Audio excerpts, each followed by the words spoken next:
পানটা খাবো গাইস।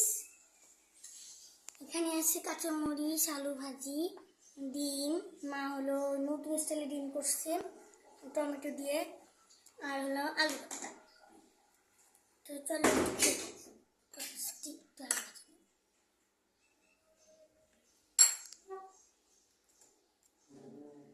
তারপর ডিম মানে আমি একসাথে খেতে বেশি ভালোবাসি।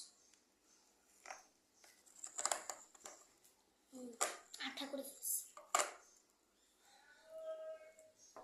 কত ভালো